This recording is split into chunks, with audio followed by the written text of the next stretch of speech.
Welcome to Your Family Dog, a podcast dedicated to helping families love living with dogs.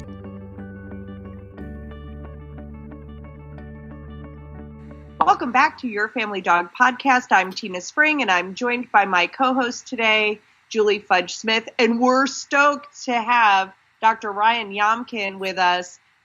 He has a huge, long list of credentials, which we will provide for you in the notes for this podcast. But let me give you kind of the Cliff Notes version. So he has a PhD in animal science. His master's and his PhD work was specifically on canine nutrition. He's a board-certified companion animal nutritionist and have been richly blessed by his sharing of knowledge. And we thought we would bring that to all of the families who listen to us to talk specifically about how do we improve our dog's nutrition? What do we need to know about nutrition to help our furry family members be happy and healthy? So thank you very much for being here, Ryan. We really appreciate you taking the time out of your day to spend some time with us at Your Family Dog. There's a couple of things that we want to talk about, but I think let's talk about basic canine nutrition to begin with. What should owners? I mean, there's so many foods out there. There's so much information, good, bad. Do I have to be worried about dog sensitivity to particular ingredients? Do I need to go, grain free? How would somebody, if they want to just give good basic nutrition to their dog and maybe improve what they're doing, what kind of suggestions would you have for that owner? Yes, I think it's a good question. It's actually a question that I get a lot. The first thing I always tell people is try to educate yourself as much as possible. There's lots of good resources out there on the internet, as well as at your local retailer or even asking a veterinarian. But at some point, when the decision-making process comes into play, the pet owner, pet parent, have guardian, whatever you'd like to call them, depending on who you're talking to, they have to become their own advocate for their pet. And it's no different. I overlay it with human medicine is, at some point you have to have the discussion and be able to challenge the people that are giving you the information, no different than you would for your own health. So if somebody says, hey, you have high cholesterol, go on this meds. Well, what is my other option? Well, you could exercise and lose 20 pounds. Well, okay. Well, now I have the choice to say, hey, I need to get off my butt and get on the treadmill, and I don't have to live a life on meds, or I take the meds. Well, it's no different when it comes to animal nutrition. And so once you do the homework and somebody's telling you you need to do X, Y, and Z, you should be able to ask the right questions. At the very least, you don't have to be an expert in nutrition, but you have to be able to ask the right questions. Absolutely. And so when somebody, whether it's a retailer, or veterinarian, best friend, breeder, all those potential influencer points, you have to be able to ask why. And then once you are able to get your questions answered, then it really comes down into lifestyle as well as price point. And so, I'm a big believer in education, not humiliation or advocation. And so what I mean by that is I'll give people the tools to ask the right questions to get a firm grounding on what they want to do, what they want to feed. But if your price point is Purina dog chow, well, I'm not going to tell you you're a horrible parent and humiliate you for it. And I'm not going to advocate, the super duper premium brand either, because I don't know what your feeding situation is. And the other part that a lot of people don't recognize or get into or think about is a lot of this stuff is lifestyle driven decisions. And so, for example, you'll have a lot of veterinarians out there that say, hey, there's only one breed of dog that has gluten sensitivities. Well, lots of times when you see people make gluten-free claims on the bag, it has nothing to do with the dog and dog sensitivities. It could have everything to do with, in my family, I have an 8-year-old boy that has celiac disease, and I want to be able to have a puppy or a cat. And being that we're a gluten-free household, why should I have to bring in a dog food or a potential interaction point for, the family that's living the gluten-free lifestyle? And so there's lots of foods out there. And if you think about it, organic, right, humanely raised, and a lot of those things that are out there really start becoming lifestyle choices and decisions versus is it better nutrition or not? I think that's a really good point. And certainly, I hadn't thought of it that way, that, a gluten-free family may want to continue that because they don't want their kid to interact with it. And a lot of these labels are directed towards these owners and the sensitivity. And certainly I am as much of a victim of that per se than anyone else, because I go for the humanely raised, because that's an important issue for me. So I think it's really important to understand that you're talking about not just dogs' nutrition, but lifestyle choices for everyone. I think that's a really good point. So with that in mind, if are there certain supplements or things that people can do that would help to improve a dog's overall health, no matter what they're feeding? Yeah, I mean, just like with human nutrition, right? You can always, I'll say, give certain foods a boost, if you will. Obviously, you'll have a lot of raw food advocates out there that'll tell you, and rightfully so, that whole raw foods are unprocessed, therefore better, no different than human nutrition. But you could simply, if you think about it, your human nutrition lifestyle, right? Hey, blueberries are good for you because they got certain flavonoids in there and antioxidants and things of that nature. Well, you could give blueberries to a dog. Carrots have, beta carotene and other goodies in there. Well, you could give carrots to a dog. And so you don't necessarily have to go all the way to that super high price point if you can't afford it. But you know what? If you have carrots and you're eating carrots, feel free to give your dog a carrot. And blueberries and such. And so, you don't have to be rigid in how you supplement. You could be simply doing, hey, they're part of the family type of supplementation. Obviously, when they get into certain age brackets and things of that nature, you could always talk to your veterinarian or somebody else. But, if you start seeing a dry, flaky coat, for example, lots of times I'll tell people just simply put a tablespoon of vegetable oil on top. Or if you want to, obviously you don't want added oil to it, but, if you need omega-3s once in a while, give them a can of tuna. You don't want to give them tuna all the time because they're at the same risk as humans would be because of mercury and things of that nature, just because they're, top of the food chain. But from that standpoint, you could do a lot of simple things at home. And a simple usual remedy is, hey, if they're not getting enough omega-6s or omega-3s, is simply adding, regular vegetable oil that you have in your cupboard, across the top of the food. And so there's lots of things you could do at a certain point. Might be beneficial when they start getting arthritic, doing glucosamine, chondroitin supplementation. And there's lots of good products out there as well. And if you're not sure what dosage, obviously, that's something that you can always talk to your veterinarian about. They should be able to do the quick math based off dog size and all that good stuff to tell you, if it's dependent on the product, is it a scoop over the food or is it, the tablet or capsule? But there's, depending on what's going on, you can always add a little more.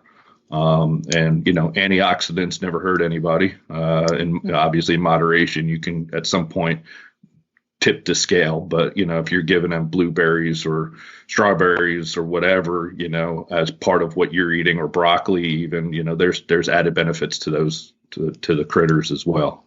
Cats are a little bit trickier because obviously they play on texture and food form a little more.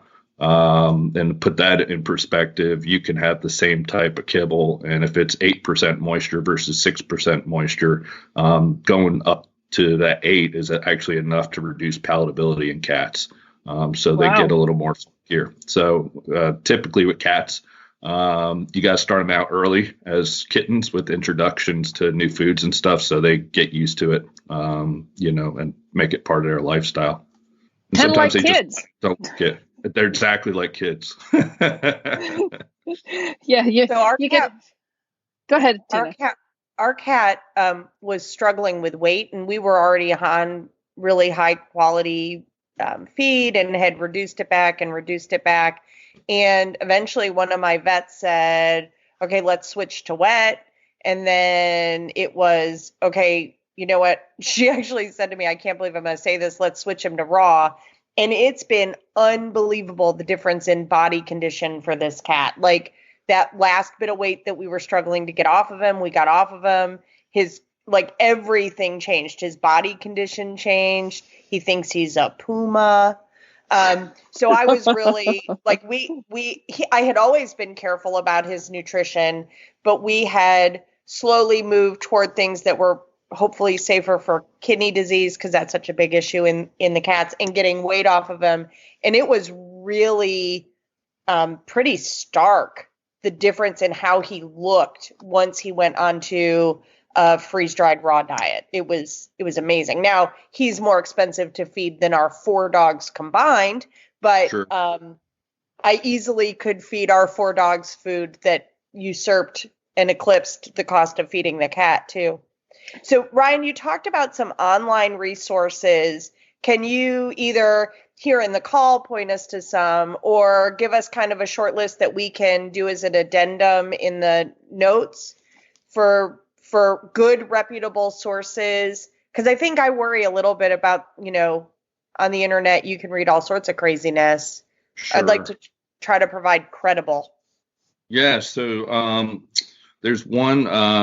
There's a couple of chapters that would be beneficial to read, and one of them, it's not because I wrote it either, but but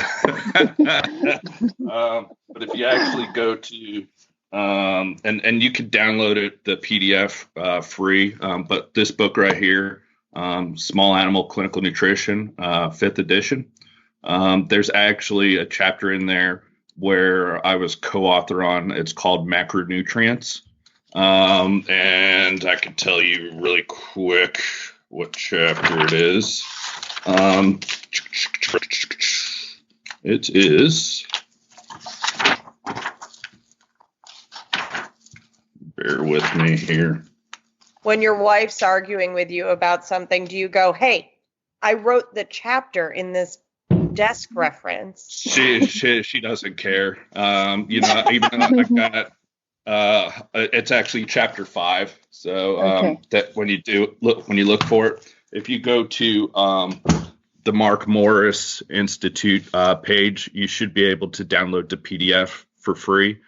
But more importantly, the way I wrote that chapter, it's literally kind of supposed to be a textbook. So it's at a level where people can read it and understand it, and it's not over your head. The other one, which is a good resource, she does online seminars, is Linda Case. And she does a basic companion animal one, and she'll do carbohydrates and stuff like that. The thing that's good about the chapter that I wrote and what Linda does is she does it strictly from educational standpoint. And if you actually look her up, she's actually written a few books, Canine Nutrition and Feline Nutrition as well. But if you do the online webinar and sign up for that, it's a great resource where you'll get unbiased information. And again, it gets you back to what I discussed earlier. It educates you to the level where you can start asking the right questions, doing your own homework, and making your own best decision on what to feed your dog. And more importantly, be able to sort through the BS that's out there from marketing claims and things like that, right? And so what do I mean by that is, if you walk into a PetSmart today or Petco, or pick any pet store really, but PetSmart's probably the best example. Every bag of dog food these days has a wolf on it. And you know what? Wolves don't eat product that has 40 to 50% carbohydrate in there, but yet they're using those marketing terms to tell you it's protein rich, meat rich, and stuff like that. Well, there's no definition for that. Right. And so that's a puffery or marketing claim. But if you know enough to say, hey, my dog needs to eat this amount of protein or this type of protein and stuff like that. Well, now you start learning and advocating for yourself to look for certain ingredients that are there or not there in some cases. And then you can make those lifestyle choices, on your own. But there's a lot of good foods out there. Obviously, once you get the basics down, many people could become their own advocates, just like they are for their own health when they're eating foods. Hello, puppy. Sorry, Marco's coming and saying hello. Hello, Marco. So he says he likes the vegetables and the fruits and the meat that Ryan is recommending. I think what he's saying is, I heard food. Yes. When you were talking about supplementing your dog's food, one of the things I tell people when, I'm like, it's okay to give your dog some boiled chicken as treats or use carrots or whatever. It's if they're in their dog food, it's not like they're raising chickens to put for, these are just dog food chickens, or these are human chickens. What you're doing is you're giving them going out. It's going out different door. And that's what a lot of people don't realize, that if we were in the U.S., if we were a society that like Egypt, I use Egypt because I've been there before, but they love fried chicken livers there. And that's everyday staple. Here it's not, so it ends up in pet food, right? Right. If it was, so it's not like they're treating that chicken liver different because it's going in the pet food. What they do is they put it off to the side and it goes out, I'll say, door B instead of door A to go to the grocery stores, right? And then when it goes to B, it ends up going to pet food.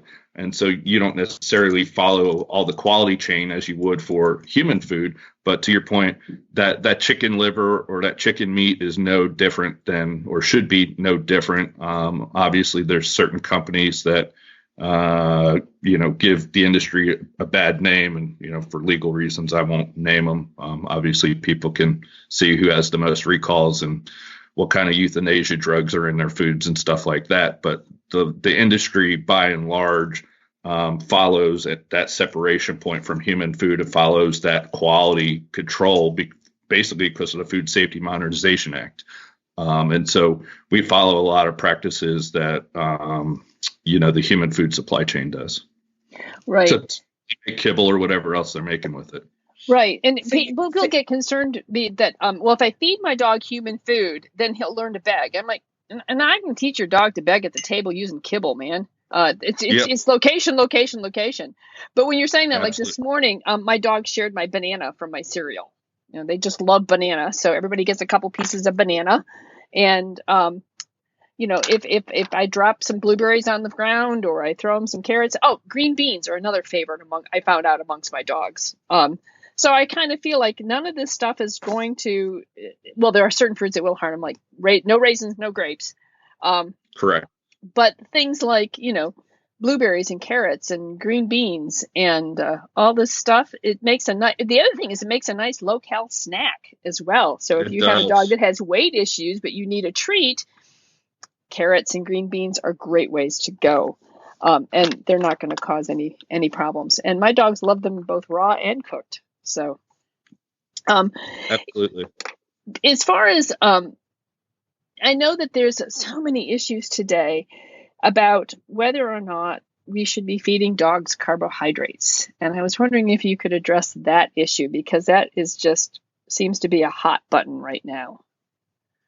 Yeah, so unfortunately, this is where emotion loses to science, right? And so what do I say that, what do I mean is lots of times people start having the emotional debate versus, hey, what's the science of the dog and can they handle it and so on and so forth.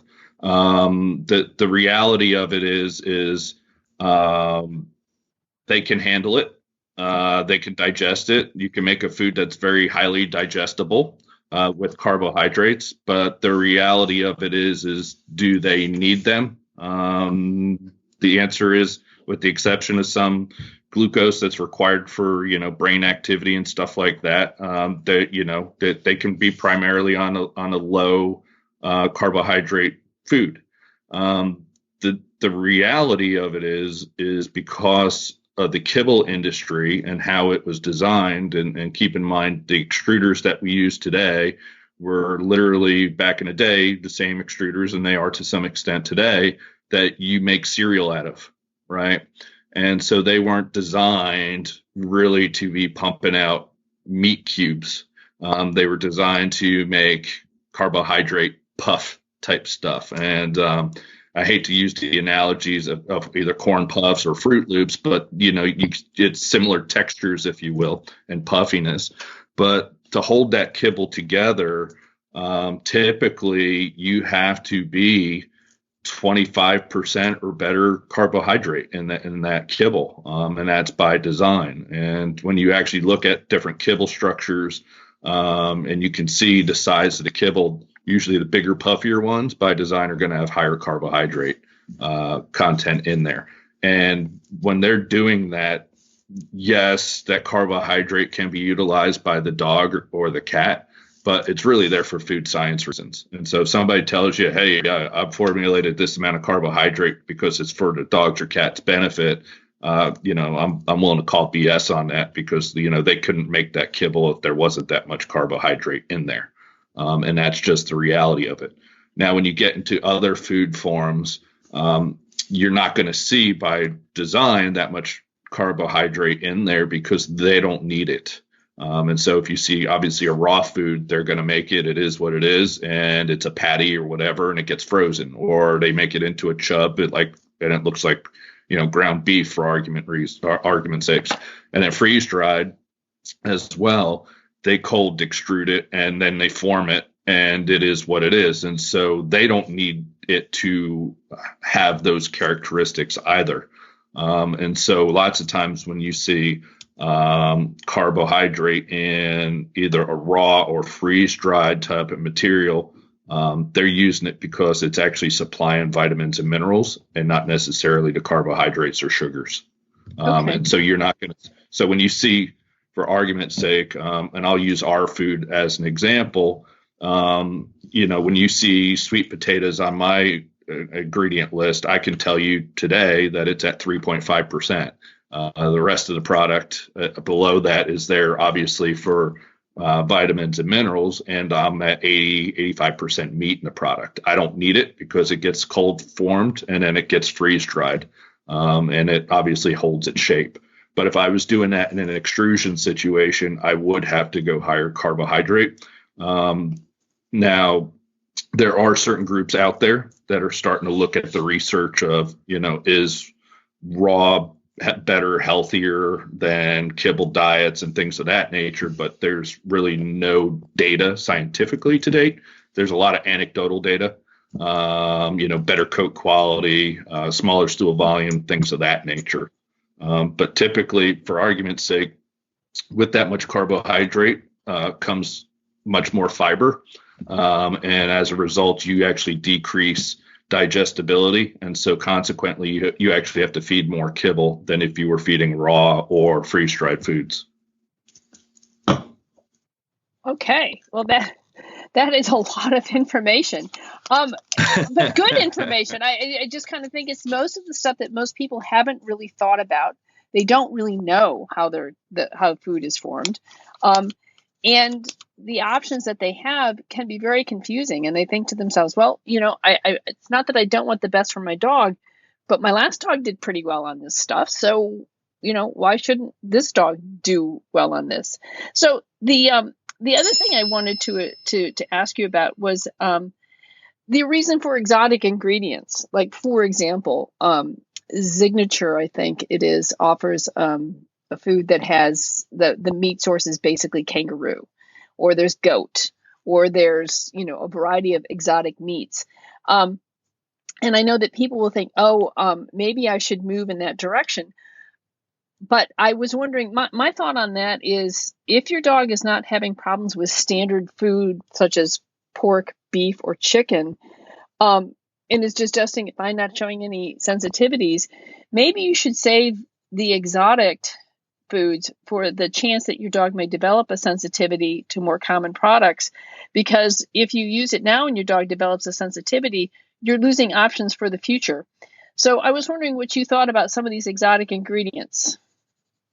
So I would say you're spot on with what you just said. I really can't elaborate on that part of it. So yes, I do agree. The unfortunate thing is, certain companies have come out with exotics, which do make it harder for, if you create a sensitivity for duck, for example, or venison or rabbit or, alligator, pick your exotic. It gives you less tools in that toolbox to play with to try to, unless you go to a hydrolyzed, crazy expensive food from the therapeutic side. But if you watch how the industry has evolved, and I'll use 2007 really as the starting point because that's when we had the melamine recall. Prior to that, whether people want to admit it or not, they were more willing to feed corn, wheat, and soy in their products, right? And at that time in the world, Hills and Iams and Eukanuba were considered the super premium food or ultra premium or whatever kind of category you want to throw them into. And after that time point, when people realized that, hey, they're not only are, people using the same ingredient in that premium food as they are in the grocery food, and more importantly, the same manufacturers, they started looking at ingredients very differently. And so, certain companies like Blue Buffalo, pushed on the accelerator and took off and started pushing no corn, wheat, soy, as did others. And then they focused on other grains like oats and barley. And then the independent stores, those foods that were in there were going, well, hey, I need to be more unique than them. And then you started seeing grain-free come on a circuit. And then it got to everybody caught up with grain-free that it got to the point people started saying, well, I don't have white potatoes. I just have sweet potatoes. And now it's, hey, I only got legumes. I don't have any of those carbohydrates. And at the same time, when they were doing that, they were also playing that game with different novel exotic proteins. And so, hey, you know what? I got to justify my existence now by having a kangaroo diet or a venison diet or a bison diet or vegetarian or goat, as you mentioned. And so it really became more of a sales and marketing point of differentiation versus it being, hey, it's is this really better for your pet? Not that it was worse for your pet, but they were trying to justify their reason for existence and why they were unique and novel as companies. Okay. Tina, do you have a question? I feel like I've been monopolizing things here. So a question I have, Ryan, is, are there some good rules of thumb? For example, when we talk about human food and nutrition, we talk about there should be a lot of color on the plate. Sure. Is there a good rule of thumb with regard to that for our dogs? There is. I'm a big believer in not using artificial colors and flavors and things of that nature. They're not there for the benefit of the animal. And one great example that I always use is iron oxide. If you're not familiar with iron oxide naturally, it's rust. It's actually also used for dye and paint in addition to food. But when people see iron oxide on a label, they think it's a source of iron for the dogs. And the reality of it is iron oxide has zero bioavailability to that animal. It's strictly there to add color to the food. And if you think about it, if it has no bioavailability, it's just going to pass right through. And, and God forbid, depending on which iron oxide it is, if your dog or cat ends up vomiting on the floor, chances are your carpeting is now going to be red or whatever color iron oxide they're using. And so by design, it's there for tinting and staining, if you will. And so I try to stay away from recommending foods that have artificial colors and flavors in there. Try to stick to, as I say, there are anybody getting into the world of food today If they're not meeting a couple of hurdles, you're already at a competitive disadvantage. And that's A, being meat first, B, being natural. Obviously, not everybody's going to be 100% natural. They'll be natural with added vitamins and minerals.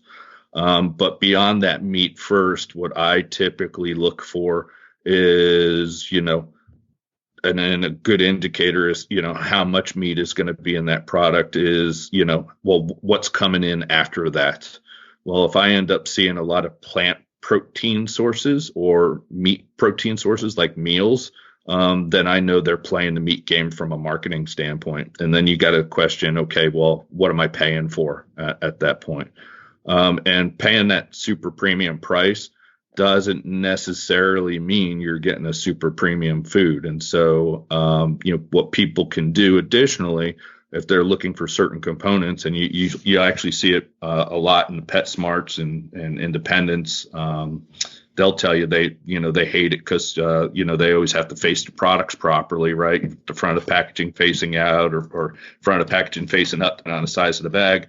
But what a lot of people will do they'll take, 2 or 3 different foods and they'll compare the back and look at the ingredients. And so, when you're looking at it, is it an ingredient that you would want to eat yourself? And that's usually how I say it, or you're going to feel bad about feeding it. And again, a grocery store shopper is going to be different than, a mom and pop retailer shopper, because when you're in that grocery store, you're looking for value, right? And there's nothing wrong with that. And chances are you're going to compare and probably buy the cheaper food, and that's the right decision for those people. But what you really got to start looking at is, okay, how many times do I see P on a label? How many times do I see a grain on a label? And if they did quick math, they could also figure out how much carbohydrate is in that food versus, protein, and things of that nature. And so, with those different resources that I mentioned, once people do their homework and they learn, hey, by looking at the guaranteed analysis, I could quickly calculate carbohydrate content. Then they can start making the decisions. Well, what am I really getting for that super premium food? Are they really BSing me by putting meat first? And you know what? Then it's all, hey, it's 4 different versions of peas, right? And common practice with grain-free is no different than what they used to do back in the day with the grain products, where you would see meat first, and then we referred to it as grain splitting. You'd probably see rice and sorghum and corn and whatever before you got to another animal protein. Well, in the grain-free world, you see a similar practice where it could be peas, pea starch, pea fiber, pea protein. It's right. I just gave you nothing but pea sources, and then you'll see chicken meal, or whatever meal. So they're really playing a game with the consumer at that standpoint. And then the other part I always tell people is, as far as being an advocate, is if there's questions you have about the food, hey, what's the taurine content of it or whatever, and you call up that food company and they tell you it's proprietary, well, then you know what? Maybe you shouldn't be feeding their food.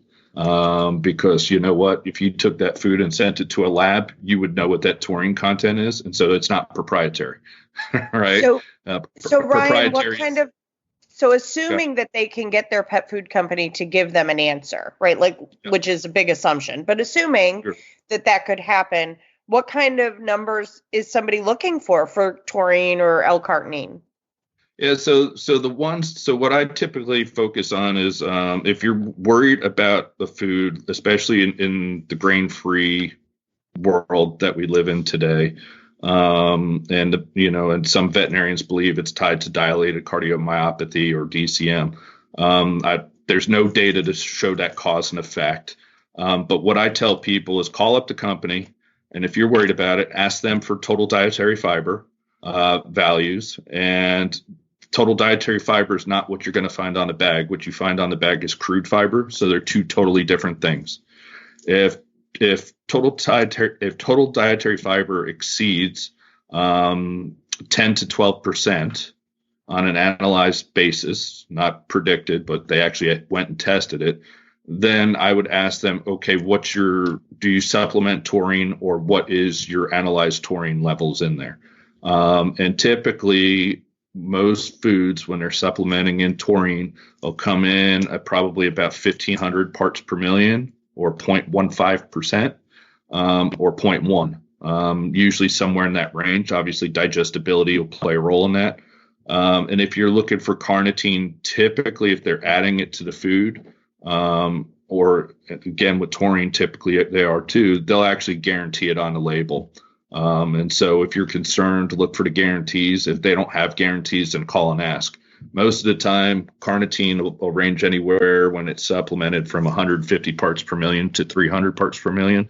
And that depends on, in the case of carnitine, if it's a weight management food or not. But if you're feeding a large breed formula, you should be able to see carnitine and taurine as ingredients in that ingredient statement. If you don't see them, I wouldn't feed them as a large breed formula if it's kibble. Okay, can you maybe give us, because for our listeners who may not know the purpose of taurine and carnitine, could you tell us why they're important to be in your dog food, especially if you have a large breed? Yeah, so taurine has a couple roles, but one of them is if it's and carnitine. Carnitine is typically added to weight management foods and senior foods, as well as large breed, because it helps with fat burning. But it also aids with the muscle, heart muscle in particular, with boxers and other breeds. They've shown that carnitine deficiency can result in dilated cardiomyopathy. In fact, depending, what school of thought your veterinarian is, they might even put you on a carnitine supplement, the day one you bring in your boxer puppy, especially if you don't, know the, genetic history on that critter. In the case of taurine, it also is tied with dilated cardiomyopathy and also a function of eyes, as well as typically the things that you see go awry when you have taurine deficiency. But typically, most foods, you don't have to supplement them if they have the proper building blocks there, which are typically your sulfur-containing amino acids, and they're highly digestible or bioavailable. And also if you have quote unquote high meat content in your food.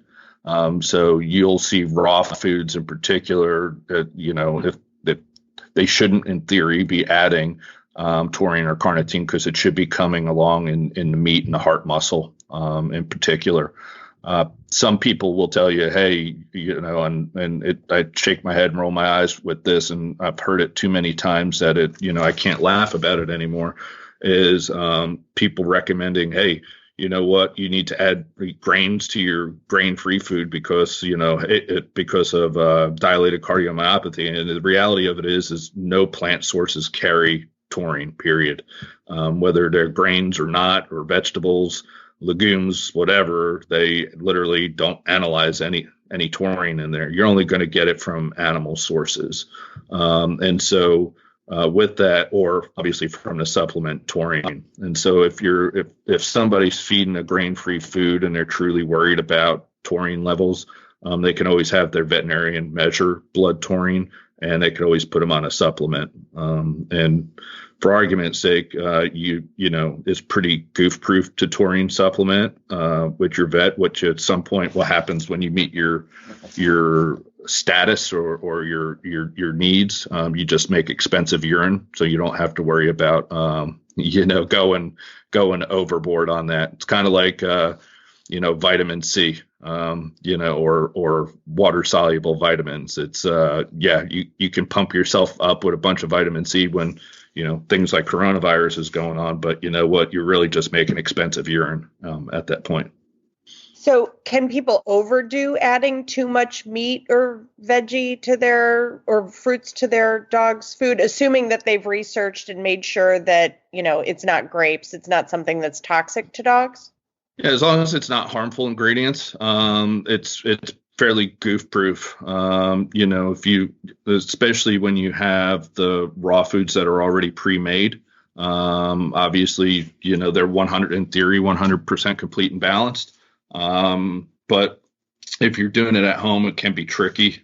So you probably want to engage some kind of a holistic veterinarian or somebody who's in that trade. And there's some good resources out there for that as well. But from a meat standpoint, it's going to come down to price point. Dogs will eat until dogs will eat, but usually they're eating for a reason.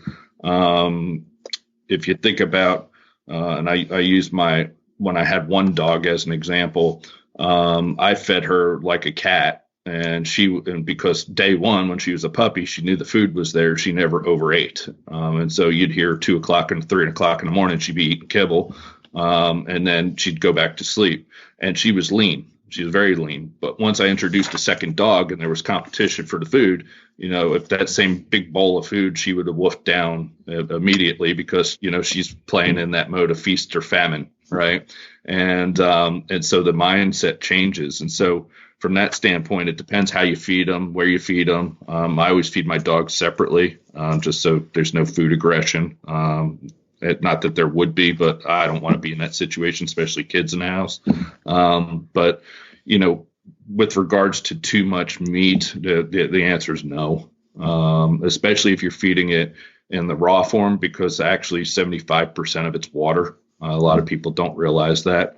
And typically dogs and cats and actually other species as well, they're going to eat for certain requirements for their body. You might not realize it, but they'll select a food over another food given the opportunity if it's going to meet, say, a methionine requirement or a different amino acid requirement. And so they'll self-select to hit what their, goal is, if you will. But, I'm sure if they had the opportunity to eat that whole chub of raw food, they would, because they could. But, yeah, it's kind of like popcorn, right? Or donuts, right? If I could, I would. So exactly. All right. Well, I have another question. Go ahead. Yep. Yeah, but usually when you're feeding the fruits and vegetables and stuff along with it, they're going to eat like you eat dinner. They're going to eat for gut fill, right? And once you hit gut fill, and there's certain fibers in those fruits and vegetables as well. Also, they do a trigger mechanism in the brain besides the gut fill mechanism that says, "Hey, you've eaten enough." Okay. Well, my question is, you've talked a lot about raw, but what about somebody who wants to add a supplement? For example, I was told that if I wanted that a good supplement for my dogs would be to take a whole chicken, put it in the crock pot, add some chicken livers, whatever vegetables you may have around, cook it to the point where the bones are literally mushy, and then grind it all up and use that as a supplement. Is that another way to supplement taurine and some of the other essential amino acids that they're not going to perhaps get in their kibble? That you should be, depending. I'm assuming when they say that it's a slow, long cook. Obviously, if it was too high, you could damage a lot of that stuff because they're heat sensitive. Okay. But you could. There's other benefits to doing that, and so when you get down to that mushy bone, obviously it's going to be bringing minerals and stuff like that, but there's actually added health benefits from bone broth. And in essence, you're doing that in addition to what you're doing. And so, lots of companies, including my own, make bone broths for that reason.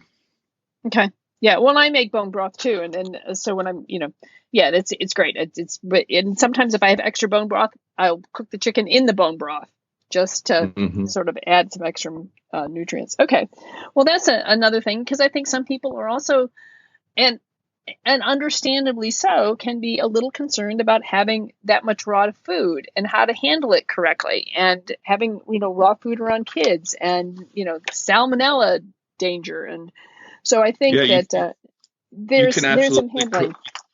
Yeah, you can absolutely cook it. And there's a bunch of companies out there today that actually do human grade cooked food, even if they didn't want to do it themselves every day for their dog. For example, Ollie, Farmer's Dog, Nom Nom, Pet Plate, those are just ones top of mind that do, direct to consumer. But those are all human grade cooked foods, no different than what you'd be buying at the store in theory, because they're human grade ingredients all the way through. And so if they were worried about even feeding the raw, but wanted that raw experience, they could always go to a freeze dried, or B, a cooked human grade food. So there's not really a bunch of risk. Let's say somebody's feeding a good solid kibble base, adding raw and some fruits and vegetable and some raw egg or hard-boiled egg, and just blessing their dog. Yeah, I mean, that's fine, right? It's one of those at that point. The only concern I would have is calories going in. So just pay attention, is that dog getting fat? And obviously you could back down on either the kibble portion or what you're supplementing. But for you to give them, if you're giving them even cooked vegetables, a lot of people don't realize that, I'll call it a quarter pound of vegetables isn't the same as a quarter pound of kibble, right? There's a lot of moisture in that product. And so from that standpoint, you're giving them probably more water than you are giving them more than you are solids and calories. Right. Well, this has been really interesting, Ryan. Thank you so much for joining us on Your Family Dog. I think you've given our readers or our listeners a lot to think about, and some really good references. So we will have links to to Linda Case, as well as to the small animal. I can't read my writing. Small animal clinical nutrition. Okay, great. Now I can read. And it's the 5th edition. The 5th edition. Okay, we'll make sure we have links to that. Is there anything that you would like to add, to say to our listeners about nutrition that you don't think that they hear and that they need to know? Well, I think the one thing that people need to hear and know is there's a lot of good foods out there at a lot of different price points. And so there literally is a food for everybody and household. Not everybody is going to be a believer in raw. Not everybody's going to be a believer in human grade or organic or whatever, but there is a segment for you in there. And once you get down to basic nutrition concepts and know what to look for on labels, again, that's when you become your own advocate. And I always say, if you want to go out and have a nice evening out with friends and family, don't talk religion, don't talk politics, and don't talk pet food. So sometimes it's good to, what you're feeding, you keep to yourself, because if you have somebody who, for example, believes in certified humane meats, they're going to become advocates, and it's going to be a long night for whoever's sitting next to them. And if you believe, all the other stuff is crap and kibble's great, they're going to come after you too. So it's one of those things that it's an emotional discussion, and mainly because people know, regardless of what they're feeding, that they're doing well for their pet.